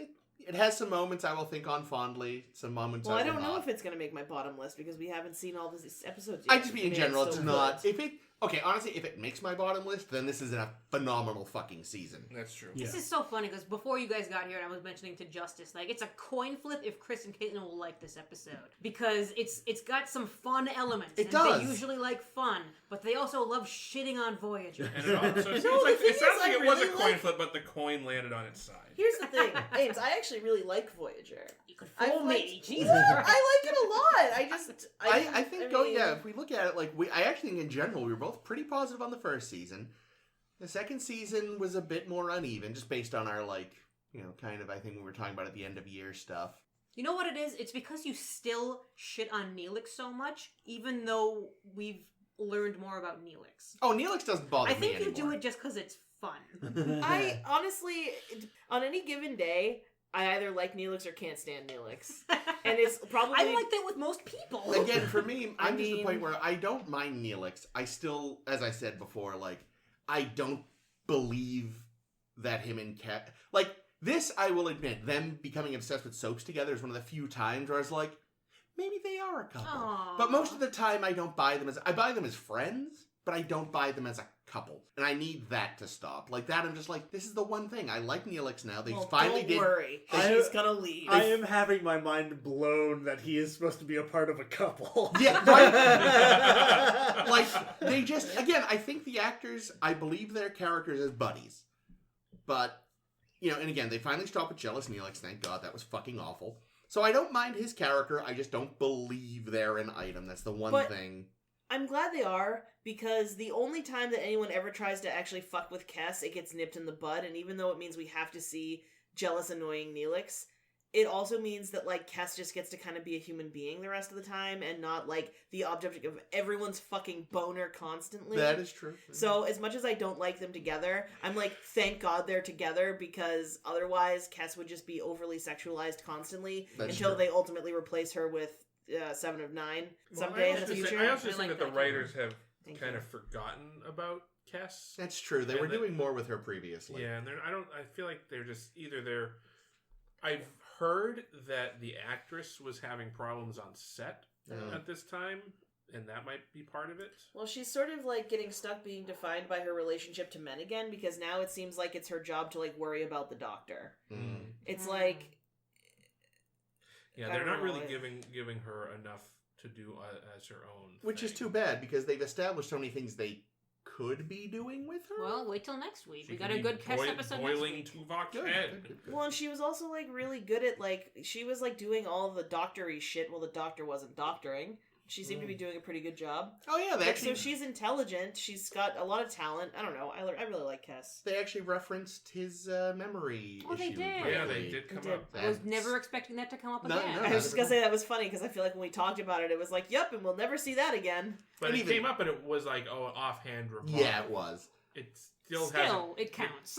I guess, but Yeah. it didn't really have any impact. Who's your No. favorite so far, Justice? After seeing just this one episode. Yeah. From just this one episode, because Sarah Silverman. I mean, God damn it, That's a Justice. good answer. there's not a lot of there's not a lot of character painting that I get from this episode. Tom Paris has the most going on. That's pretty typical for them. Yeah, which fine. I mean, I do like Janeway in this episode. I like when she starts threatening Ed Begley Jr. Nice. Yeah, there was an episode where everything changed and she suddenly seems to have far fewer fucks to give in terms of who she pisses off, and I like that about her. But I mean, here's the thing: like, for all I joked about it, her killing Ed Begley Jr. Like, yeah, he was about to go destroy a solar system. Mm-hmm. He wasn't listening to reason. Blow his ass up. Yeah. Exploding the henchman in the truck was a bit like there wasn't a non-lethal option we could have had there. Blow him up. We've shown stun settings can work from orbit, like in they just Piece of they the just Action. wanted to blow him up. Like that seemed a bit like, much. Oh man, the CG of both the Oh. truck blowing up and then the burning wreckage of the That truck. was- yeah. was All the the burning CG. wreckage, the blowing up, I thought was interesting enough because it didn't take me out of it. The burning wreckage in the It background was was really fucking bad, awful. and I learned that this is Foundation Imaging, which is the group that does Babylon 5. That explains That a makes lot. a lot of Explains sense. a lot. That makes Because a yeah, lot of the sense. CG in this episode. Why was- did they go with them Go and not their Babylon usual 5. effects house? Or I think they were transitioning over to using more of them for That's too bad. reasons. Because yeah, like the Eon looked terrible. The satellite looked terrible. The I CG didn't think was the abysmal. satellite looked that bad. I mean, I thought the satellite looked better than because we went from like one shot where there was horrible CG happening, which maybe was the truck being destroyed. Or... no, the satellite was earlier. What Well, happened anyway. to the van? Because they jumped out of the van, but then the van didn't actually hit the truck, so the van is still driving somewhere. No, it had broken down. They were trying to yeah, restart yeah, it. it stalled. That's why they jumped out, because they thought the truck was going to hit it and Yeah. destroy it. Oh, But then Janeway okay. I thought killed they were that still guy. driving. Truckman's solution was to ram the car. Which doesn't make any Yikes. sense. Oh, so that Volkswagen is still in the middle of the road You somewhere. know what the truck driver was thinking right before he got blown up? Ramming speed. Ramming speed! I was waiting for that, because she did mention at one point that she'd ram Braxton if she had to, and I was sure, like, oh, Jake will find an excuse to say ramming speed. Ramming speed. Yeah. Yeah. Oh, that's the other thing I wanted to mention. Oh no. I forgot. No! About Damn ramming it! speed? No, it wasn't a ramming speed. Fuck, what was it? Shit. Well, if I think of it, CGI, blowing up. the thing. CGI was The not Volkswagen. great. Sarah Silverman's very 70s Oh, can we, outfit. oh, I remember what it was. So can we just talk about how unrealistic it is that Ed Begley Jr. was actually able to reverse engineer Yeah. 29th century technology? Well, especially because as far as we know, he was just a complete burnout. But it probably it seemed to have taken him. Oh no, it took him 6 months to invent the for certain thing, didn't it? Yeah, no. Dang he, Dang it all! Because it's like, I don't even think you'd be able to figure out how to Open the door. Yeah. turn it on. Also, it Yeah, was no, crashed. Yeah. So he had to have repaired it. Yeah, no, it doesn't make any It sense. makes zero sense that he was able to reverse engineer. It was the peyote. Yeah, that's gotta Being fair, here's the thing. Yeah. Like, for all we joke. The science was inside you the whole time, Ed Begley Jr. Like a lot of counterculture movements, and the reason a lot of them end up failing in the long run is because a lot of people involved with it are actually, like, super privileged. A lot of the hippies were giant trust fund babies, and it's why they eventually stopped and became the yuppies of the 80s. Like, Ed Begley, for all that he was like, oh yeah, whatever, you know, he was probably fucking backpacking on his daddy's money in his, like, off time from fucking Yale science classes. Like, that's the thing. He probably actually was some kind of hyper genius. Again, he was just, like, so many I don't know, if Daddy bought your way into Yale or whatever, you actually could be pretty mediocre. But I'm not saying Daddy bought his way into Yale. He might have actually just been smart because he went to all the best schools for a while, but then decided, like, no way, Dad, I'm going to be my own person for 6 months till it becomes inconvenient. And then he went back to Yale, got his PhD, and yada yada. You know, there's this people that believe in like the Roswell crash. Mm-hmm. Some of them believe that basically that Yeah. all of our modern technology was reverse engineered from the Roswell crash. Oh my god. Yeah. It's a Ferengi ship. Son of a bitch. I think Men in Black makes that joke too. And did they do that in 94? Independence Day? I think they might. They Parts do. of it, yeah. Well, they say that the ship. So Data says Yeah. that the ship is the ship that crashed at Roswell. Yeah, but I It's can't the remember if they say they got I tech don't from know it or if not. they say that specifically, but it does make sense because the Apple computer was able to interact with the alien mothership. And yeah, Oh shit, they that can actually... they That would uploaded- kind of fill in that plot hole Yeah. if it was based on their tech. Holy fuck, well done. That's I why they assume can that was do a computer virus on the. Yeah. See, I've never heard anyone. Also, our cable TV satellites are also compatible with their communication. See, I've only ever heard people make fun of that, but not suggest that that's why it maybe made. Fuck, you just fixed that movie. There you go. Yay! Yeah. Fucking hell, well done, Jake. Thank All you. right. Well, speaking of, and I'm going to take us into our blogtivity for this week. Yes. Speaking of reverse engineering tech, I wanted to do a special technology-themed blogtivity for this week to have a little bit of fun and also just to kind of be more of a one-off blogtivity thing. And that's, we see so much tech in Star Trek that looks real fun, guys, and looks like it would be great. And if Ed Begley Jr. can do it, then we're going to do it too. Which Star Trek tech do you guys want in life today? Now, can we, as I suggested, like not say replicator because that's just what we're all gonna Well, say? let's start with replicator to knock it off the list because that's yes. It's Replicator obvious is that the obvious Anybody choice. that doesn't say replicator is a liar. Yeah. We're solving world hunger with a replicator. Yeah, like Yeah. But have you thought about all the sex you could have on a holiday? No. This is my next point. But I'm going to if I bring back a replicator, I can have all the sex I want. I can replicate. Dude. I see what you're saying. Nice. I was thinking you could replicate like a fleshlight. That's true. That is also true. But I'm not saying creative. that I could get hella laid if I could solve world hunger. Oh, that's what you meant. I thought because you won't be taking because I could get hella laid if I saw if the pandemic has taught me anything, it's that I hate cooking food so fucking much and it stresses me out all the time. Do you? Yeah. And man, if I had that much more time where I wasn't cooking food all the fucking time, yes, we'd all get hella laid all the time. So God, I I hate cooking food. I will say that my You're so good at it. It's such a bummer that you don't enjoy it. I like baking cookies. Oh, you do? I hate cooking food. So I will say my first thought that I actually ended up rejecting straight away was warp drive. Uh-huh. Because I was like, all right, I can have. Where would you go? Well, not that, but I was like, wait though, because if I can only say one thing, right? You can say many things. Oh, you can. I can say one warp drive. Let's go through the list. Because the problem is with warp drive is because I thought we had to pick one thing. So the problem with warp drive is useless on its own because you also You need a ship.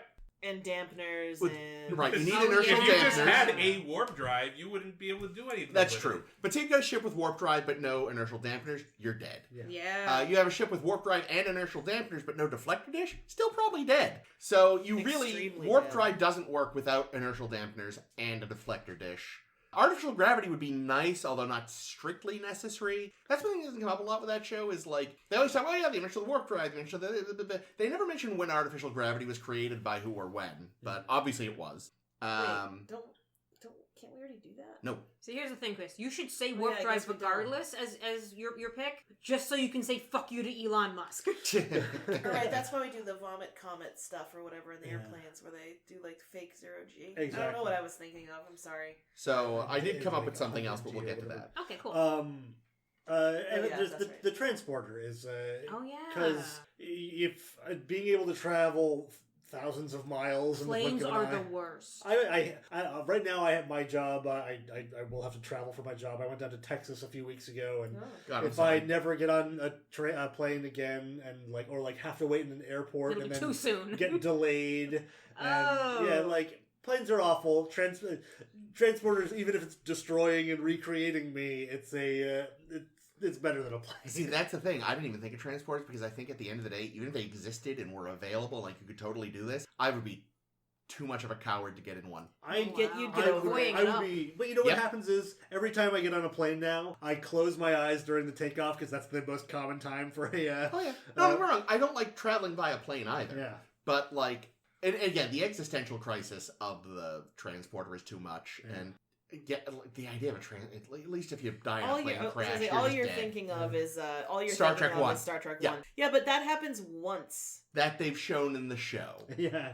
It happens more than that, I'm sure. And certainly, on the way to developing this technology, there was no hiccups. Oh boy, we get to see at least 2 in Enterprise. Oh wait, I didn't say I wanted to No. fucking test transporters. Yeah. I said I wanted to have them. I want them we're fully saying functioning. Any Yeah. technology from Star Trek and transporters by the time Fully formed. or- Oh, you know, again, Hey, and speaking of fully functioning, Sorry. Oh, well, yeah, there's always data. I'm just saying, even a 24th century transporter, I think I'd be too afraid. I don't think I could do it.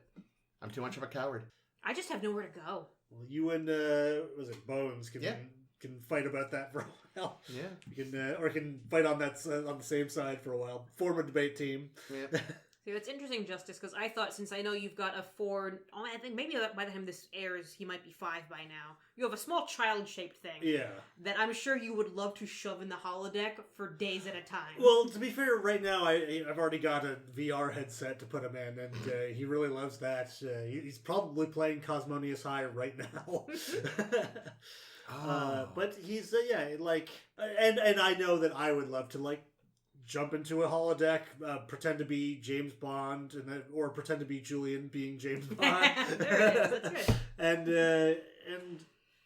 And yes, that would be great. I'm as a big video game nerd, that's very much in my wheelhouse. But I also like the convenience of not having to travel again. Yeah. Might outweigh that. That makes sense. Yeah. Yeah, I don't ever have to travel, so I don't need that kind But here's of the thing: bullshit. if holodecks actually existed, you wouldn't have to travel because society would collapse. Because Okay. nobody would ever not be in a holodeck. Yeah. That would certainly make for better Zoom meetings. Well, that's what they always said in The Matrix, is that eventually people started putting themselves in the pods, and they didn't have to censor the books. I don't know, a Fahrenheit 451 reference, but about holodecks? Yeah, that's what I was trying to do. See, there's Cut one it all. downside to holodeck video games. Right now, you want to swing a sword in a video game, you push X. In a holodeck, the sword won't actually weigh anything if you don't want it to, but you've actually got to go and I'm a lazy fucker. So it's kind of on the one hand, you don't have game's... to play that game. You can play the get sucked off game. Oh, no, I know. That's the game I want to play. We're all gonna at some point we're all gonna end up in the get sucked off game. It's just a fact of life. Don't get me wrong. I think I would love the holodeck for immersive point and click style games. I would love to be Manny Calavera, first person. Yeah. But if I'm going to play an action game, I'm probably still going to sit down in front of a screen and push X, because I'm a lazy fat fuck. Well, but you presumably you could affect the weight of the sword. I get that, but I'm just thinking having to actually do the swinging motion. I'm lazy. You throw your back out. But yes, I would to any kind of adventure game kind of thing that was again point and click type game. Play the fuck out of those on the holodeck. That would be amazing. Fun on a holodeck. It would be fucking with the scale of things. Yes. Make everything really small, so you'd be like a giant. And then take a picture of your dick next to it. Here's my dick next to the Empire State Building for scale.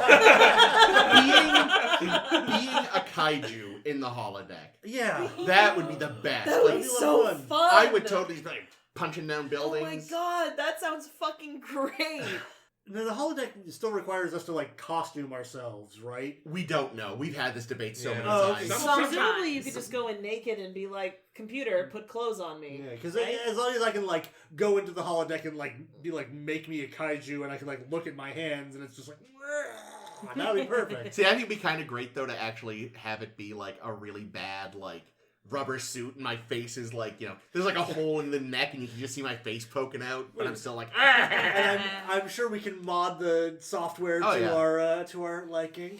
Yeah. See, I want it just to be one of those big fluffy onesies, yes, which also has a that'd be Japanese great. name that I can't think of what it's called. Oh yeah. Yeah. I wanted to say amigurumi, but that's when you crochet cute shit. I almost said the same thing. Man. Yeah.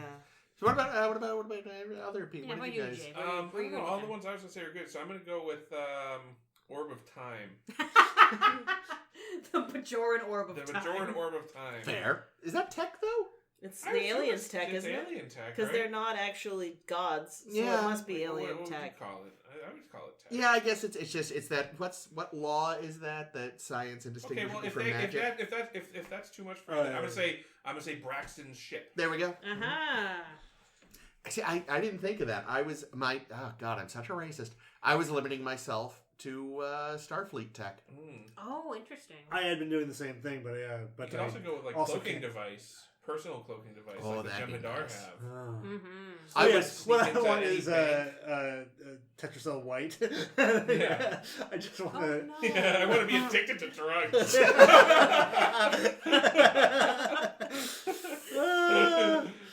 Yeah. Cloaking device, like, I think if you got a cloaking device, like a personal cloaking device, like you said the Jem'Hadar have, I don't think anyone could stop you from just going full evil. Yeah. I think Oh, no yeah. matter what, you'd go evil. Oh yeah, It's pretty much the only option of... Like, how many people would I murder today? Well, that's the thing. It would totally start off like, I'm just going to kill the people who deserve it. But then, inevitably, my opinion of who deserves it would Yeah. grow Yeah. broader and broader You turn and broader. into Everything Nomad. shifts. Yeah. This unit is perfect. Yeah. See, here it is next to the Empire State Building for sale.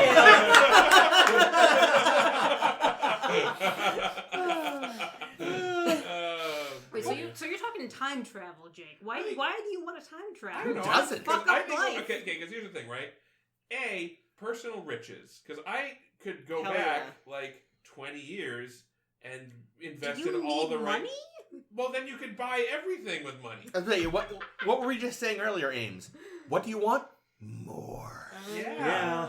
I would become a trillionaire, step one. Yeah. Step two, I would go back Profit. No, to wait. all points in history and witness all of the things of history. I'd go like, I would personally drive a stake into Jesus's wrist. It's funny that, like... It was a nail. Jesus wasn't a vampire. That you know of. That's what the fucking church yeah. wants. Why to was think. he always Yeah. trying to suck my blood? No, he was trying to make us No, drink his... Oh, that's still a it's- vampire yeah, thing. exactly. But we Yeah. wanted him to drink. He wanted us to drink his blood. So that we That would we become become his vampire disciples. Christians. Oh Yeah. my god, Yeah, you just blew I the mean- lid off of this. No, he blew The the Catholic lid Church always knew. No, but I'm like, now I'm waiting for like the Vatican agents to dive in and I'd kill us poke all. Julius Caesar a couple times. I'd go That'd be and fun. I would participate in And two, Jake. in every historical killing. Wow. This sounds like in Fringe Jake when you the just Ripper see over here. the observer in all historic moments in history. There's that. John and Wilkes Jake. You're the guy who that photo from the 1920s where it looks like a guy has a cell phone. Yeah. But it's funny that you're like all going backwards, because if I had a time machine, I would be much more of like exploring the future kind of person. I don't want to know how bad things get. Yeah, I was gonna say. Well, presumably I can, if I know how bad things get, I can at least either I learn that things get horrible and we're not going to do any. I know That's not true. to go Then there. You can just go full nihilist and enjoy the rest of your life and become addicted to drugs. Or Catch I yourself can, white. yeah, I can finally get my hands on that Catch Yourself White I've been waiting Yeah. for. Yeah, I guess that's the thing. Like, yeah, the future would be cool if it were Back to the Future 2015 future, but what I think the future is going to look like is not cool. Well, Yeah. I am an eternal optimist. I like, people have been predicting the end of the world for thousands of years, and so far still going. Yeah, I guess I feel like I definitely follow sort of the Star Trek thing, which is like, yeah, the future will be better, but we have to hit rock bottom first, which is more believable than just getting better just because. Yeah. I will say, if I had access to time travel, I wish I'd thought of time travel. All the stupid things I'd like to do, assuming I can do more than one thing, I'd like to go see the Beatles rooftop concert. Yeah. Just go be in the crowd there. That'd be pretty sweet. I'd also kill John Lennon. Jesus Christ. Honestly, he kind No, of no, no. sucks. All you gotta do is whisper to Mark David Chapman that he's, hey, I think after you took that photo, he made fun of you. So what did you have, Ames? I was going to ask, did you say holiday, Caitlin, or did I make up? Oh, you I saying haven't holiday? answered yet. Oh, I'm going to let you answer then. So you guys say holodeck. Fine. No. Say holiday. No, It's a of good course I answer. was going to say holodeck because that's what you expect, but instead I've decided to focus in more on Data's positronic cock. And that's it. Perfectly functional. So fully functional. Soon androids. You want a fully sentient sapient creature to be a sex doll. No. I want Christ, one that has like been that. legally established to have its own will and humanity. as a sex doll. Okay. No. So not Data, but F8. Caitlin can have F8. I'm just saying- What's F8? Is that the really messed up one? Because No, I feel no, like I'd be really taking advantage of that. No, that was that one B4 from or some Picard who led the uprising in the first season. I don't remember. B4. But B4 all she's saying was is- the dopey Data. all Dope she's one, saying that's what I is meant. I don't want to fuck She dopey wants Data. Zoom-type androids to exist, and then she can just seduce one, and he can willingly What introduce about her. exocomps? Because they can create any sort of accoutrement on the front that they want. Why don't we just stick with the hollow suite? This sounds very complicated. He's the one that mentioned exocomps. I don't want Here's the exocomps thing, though, involved. Those are like- like someone's pet robots. I definitely don't want to fuck someone's pet robot. Like, no, she wants the robot to fall in love with her of its own volition, not just be programmed to fall yeah, in what are love you trying to say? No robot can love me, Jake? Fuck you. I'm not saying it can't. I'm just saying it won't. Oh, God. I'm just saying that At 2 justice? for the purpose of fucking, the holodeck is definitely superior. No, that's true, but yes. you're right. Does the cum just fall on the floor when you turn it off? Yep, and then you turn on the self-cleaning like an oven. It goes directly into the replicator. So here's the thing, if you go by... Right, it just reclaims. Oh. See, the thing is, TNG tried to have that discussion dealt with without saying it outright. Because originally, if you remember, and this eventually just stopped being a thing, if you turned off the holodeck with people inside, the people would have been killed.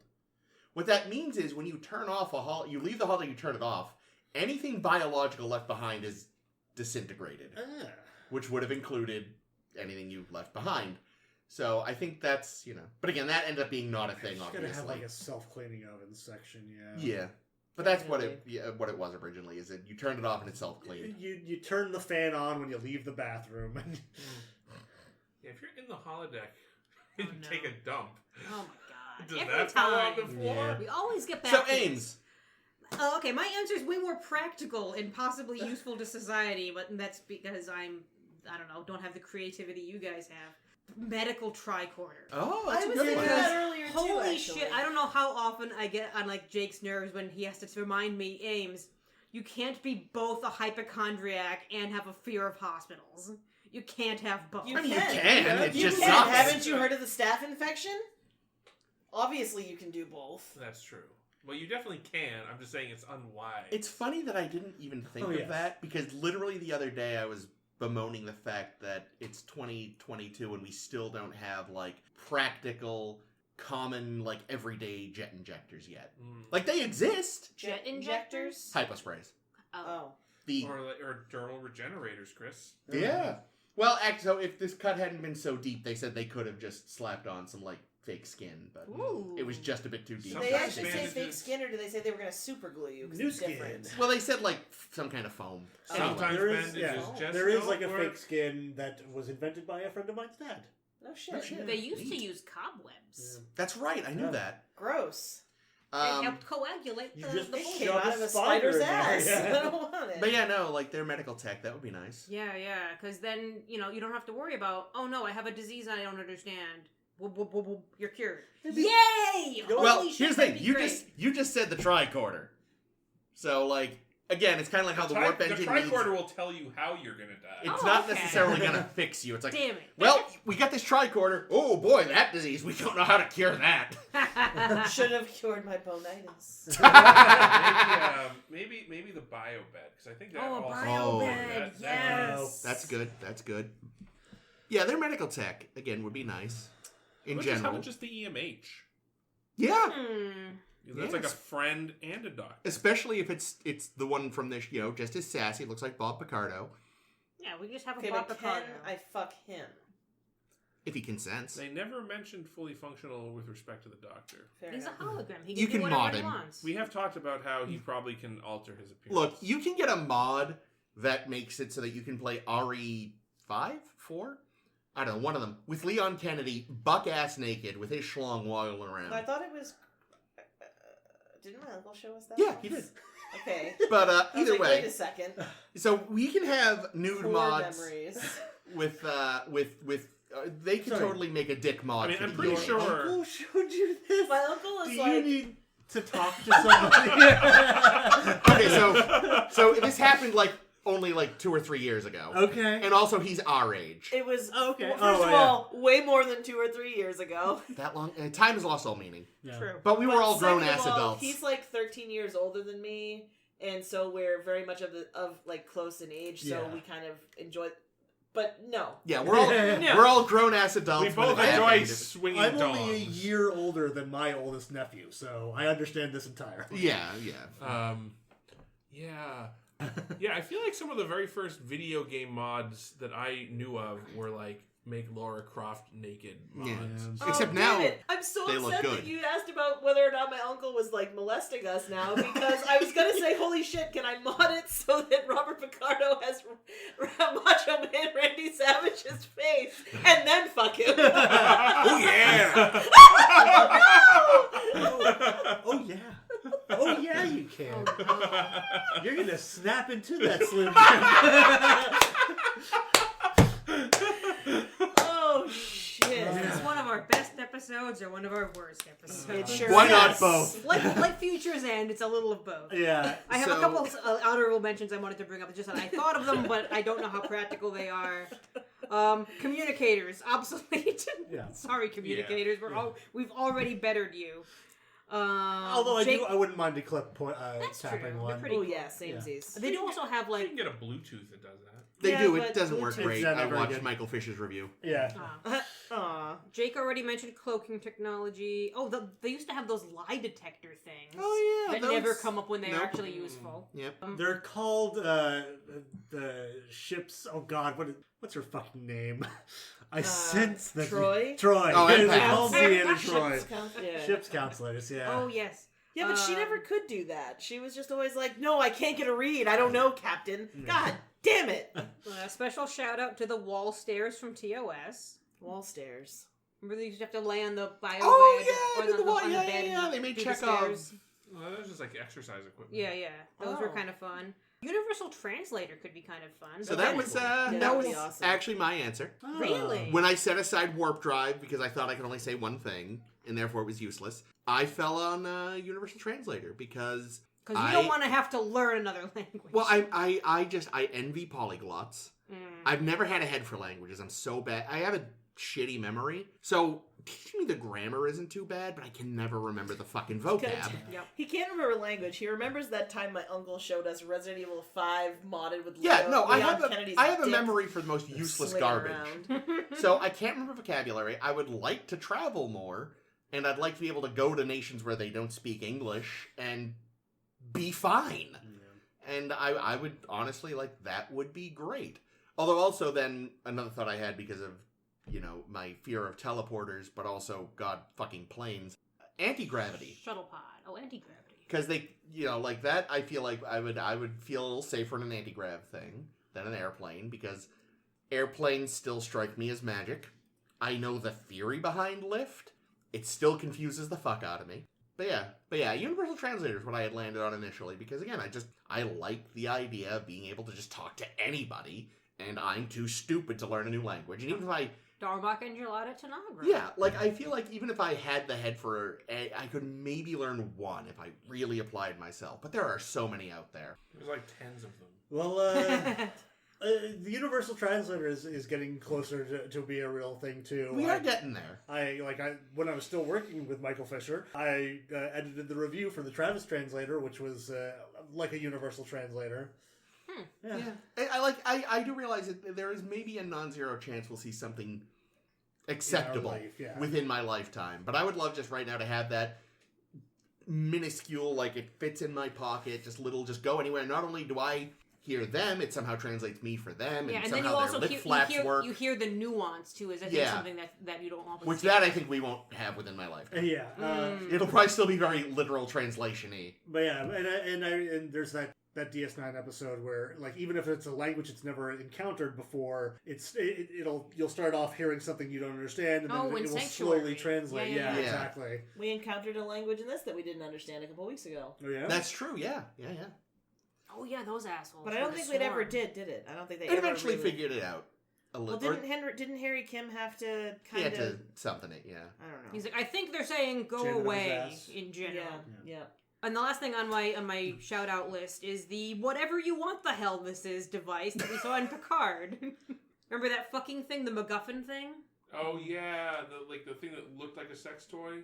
Yeah, that looked kind of like a special harmonica kazoo. Yeah, but it was like a magic hand replicator. And was that the thing you made all the faces with? Yeah. Yeah, I forgot about Made that. all the what with? Faces. But it also fixed the ship in ways you can't understand. Yeah, I gotta forgot catch up about on that. Picard. Faces?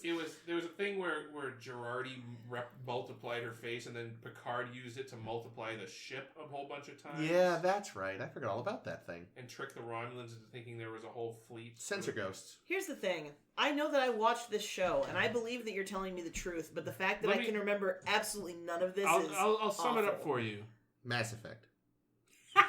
Mass Effect, but bad. It was very Okay, bad. now let's be fair. It wasn't completely bad because at least you got to look at Rios. Well, everything relating to the Rios was everything good. relating to the fucking magic fingers device was bad because it was like this MacGuffin thing that was introduced as like, oh, you'll find this useful, traveler. It was like something like an NPC gave it to them. That will help you on your It way. was like the NPC gave it to them, and then it immediately became the most critical part of the show. Oh, so it's gonna be one of those. What do you call it? Like a key item. There you go. Exactly. You Got won't it in throw one. away by mistake. Fuck you. Wow. Yeah. Oh boy. Is there any other tech that we could think of? Because that's my limits of Yeah, I remembering think anything. that's useful. kind of- Basically, we want all of it. I would like the pills that grow back the kidneys. Thanks, Doc. Oh, that'd be Thank nice. you, Doc. Okay, so I think just to make it fair though, let's all pick one we really want. We'll say replicator goes without saying. Yeah, replicator is the obvious answer. Yeah, like I said, mine was the tricorder. Or really, tricorder, medical bullshit. I mean, now after hearing everybody else's arguments, I think I would probably want the transporter because I want to go places cheaply and fastly. Yeah, I think I'm a transporter guy. I'm sticking with Time Machine. That's fair. That is so fair. Yeah. I'm gonna stick with Universal Translator. All right. Changing up from warp drive. Wow. Well, like I said, because if it's only got, one, we got all the way around, and nobody said the holosuite or the holodeck. So I'm impressed with how little you guys are dumping your cum into just a room. I'm 38. I just. I'm already just dumping cum in my room. What the fuck do I care? Please. Yeah, but I could do it with like Kate Beckinsale. Who's Weird. Kate Beckinsale? Any era of Kate Beckinsale. Who's She that? was in those vampire movies. I'm sure she's also in better things, but What do that's you all I mean can she's think of in right those now. you Underworld. mean like Twilight? Oh. Huh? Oh, yeah, British? she's beautiful. Yeah, She's a good actress too. I believe it. Yeah, she's pretty good. Sarah Silver. Yes. Every Ooh. Rios hologram. Jason and Rios. Momoa. Jason Momoa, you could slam down on that. Well, as usual, it's been a delight having Justice on the show, making things filthier than they needed to have been. Thanks, Justice. I'm really happy to have been here. Thank you for having me back. Thank you for joining us and having this, of all things, be your first experience with Voyager. Because Voyager. it's so, not what the show normally is in some regards, just because they're mostly in the 90s. I understand that it's normally this is it's like Threshold, but No. Okay, so here's the thing. Threshold is mostly good, except for the end. The ending just beefs it so hard. But you actually get some really great work from Robert Duncan McNeil, some really interesting ideas. We did just listen to our episode about it. It's actually not as bad as people say until you get to the end. And that end is so bad it drags the average down so hard. And I understand why it is low, because that end really does just fuck things up so much. Anyway, we've got more stuff to talk about next week, which is always exciting for us. We're continuing voyaging through Voyager, and the episodes next week are going to be Warlord and The Q and the Gray. One guess as to who's in that one. Fuck, I've The who been and the waiting what? for this one. The Q and the... Gray. oh man, Gray. I do Gray love is in Q. Earl Grey? Hot? Delicious. So that'll be next week. We'll also be doing more of our activity stuff next week. It'll be a good time. Check out this activity. It's going to be written up on our Tumblr page, and check out all of our other great blog activities on the Tumblr page, SSHB Podcast. You can friend us on the Facebook and the Twitter. You can listen to all the past episodes over on the SoundCloud, and you can just generally enjoy fucking life. Wow. Groovy. Groovy. Everyone, I have been the Freakosaurus Ames. I've been the Freakazoid Caitlin. I'm here. Oh, I'm Jake, and I'm also a freak.